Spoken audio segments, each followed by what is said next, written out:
The sun had just begun its slow descent behind the jagged edges of the prairie, turning the sky into a bleeding canvas of gold and rose. Dust rose in lazy spirals from the dry ground, catching the light and making the air shimmer as if the horizon itself were breathing. Silas McKenna moved toward the barn with measured steps, boots stirring small clouds, the quiet crunch of grit beneath them sounding louder than it should in the settling evening. He had walked this path countless times, yet tonight, something different lingered in the air, like a secret waiting to be unearthed. His chest carried the weight of solitude, the hollow ache left by years spent chasing cattle and ghosts, and by the memory of the father he had buried too young. He paused at the barn door, the rough wood worn smooth under his fingers, and listened.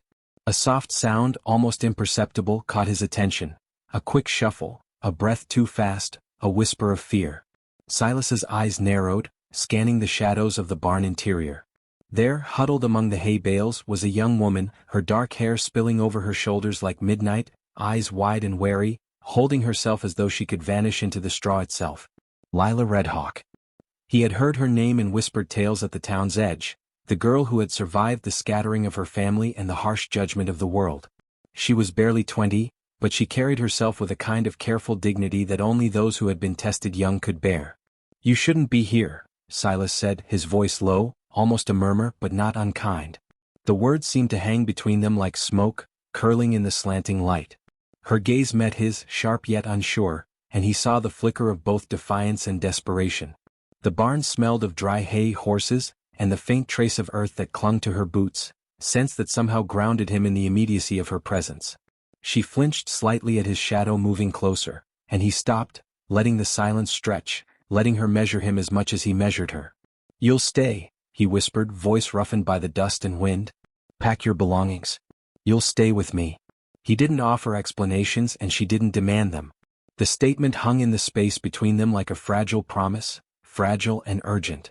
Lila's hand trembled as she reached for the small bundle of clothes she had hidden beneath a bale of hay. Her eyes darted to the door, imagining the faces of the townsfolk, imagining the judgment that would fall on both of them if she stepped outside too soon. Silas watched quietly, noting each subtle motion, the way her fingers lingered on the coarse fabric, the way her eyes flicked to the fading light beyond the barn. No words were exchanged, and yet a silent accord formed. She would trust at least for now, and he would protect at least for now. Days passed, each one marked not by grand gestures but by small acts of attention and care. Silas left water and bread for her, simple things, yet laden with significance, watching her carefully as she consumed them with a quiet gratitude. Lila, in turn, began to leave traces of her life in the barn. A small feather pinned to a beam, a carved piece of wood left beside the water trough, gestures meant not to declare love, but to acknowledge a connection, fragile as the wind. Their proximity was electric yet understated. No grand confessions were necessary. Every brush of a hand against a rough surface, every glance exchanged across sunlit dust motes, carried weight. The town began to murmur as towns do, their judgment swift and unrelenting. Silas and Lila moved through their days as though carrying invisible chains, each day a small rebellion against the whispers. At first it was just glances, neighbors peering over fences, townsfolk muttering behind shuttered windows, but soon came the tangible threats. A bottle thrown too close to the barn door, hoofbeats that echoed with intent, words sharpened like knives. And yet, even in the face of this quiet hostility, Lila's gaze toward Silas softened in ways that spoke of trust growing from fear, of hope breaking through layers of caution. Silas, too, was changing, though he scarcely noticed at first. Loneliness had dulled his senses, made him see the world in shades of gray and dust. But in Lila's presence he felt color again. The blush of dawn on her cheeks, the simple curve of her smile, the way her hands worked with a patient precision. These small observations began to anchor him, to awaken a part of himself he had long thought lost. He began to notice the subtle shifts in her posture when she was calm versus when she was tense, learning to read the unspoken language of her survival. Nights were the most intimate. The barn, normally empty and echoing with the wind, now felt like a world unto itself, insulated from the judgments outside. They would sit on bales of hay, the cold air brushing through gaps in the boards, sharing moments of silence that were louder than any words. Silas taught her to ride, the reins heavy in their hands but their movements in harmony, as if the horses themselves sensed the burgeoning trust.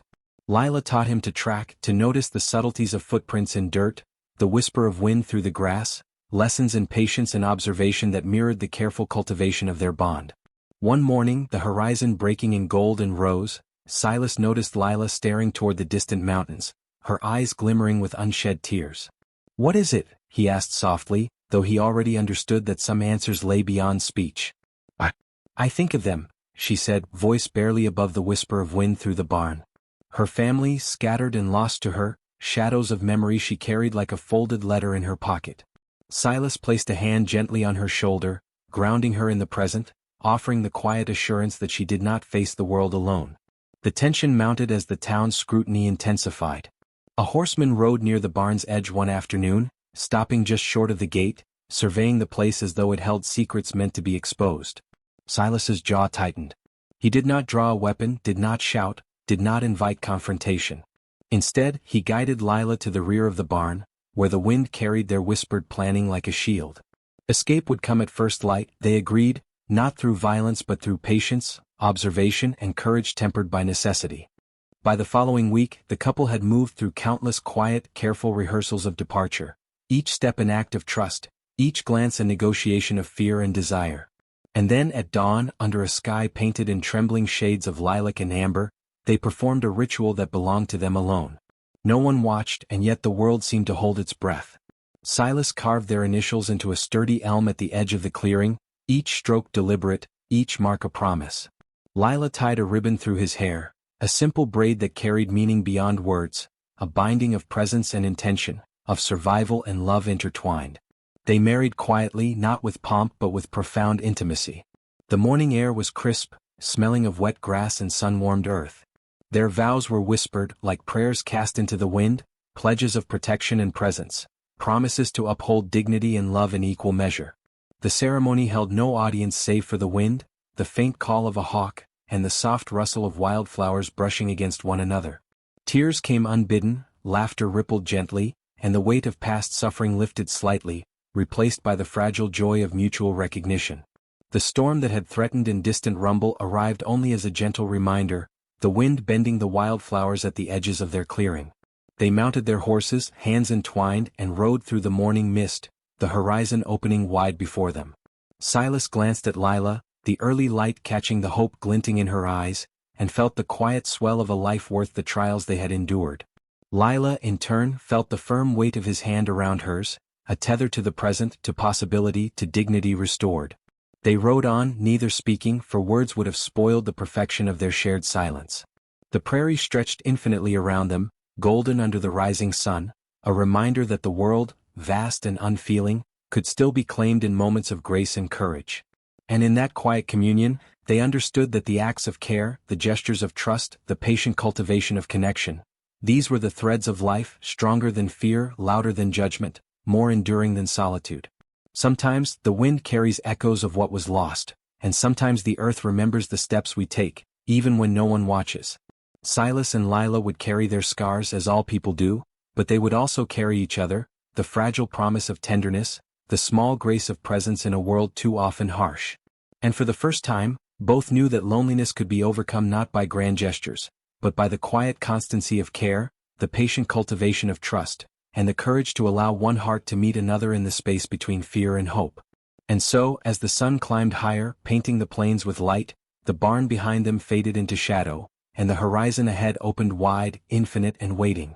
Their story would continue not in headlines or whispers, but in the steady rhythm of life shared, of moments chosen, of love, cautious and deliberate, growing like grass through cracks in the hard earth.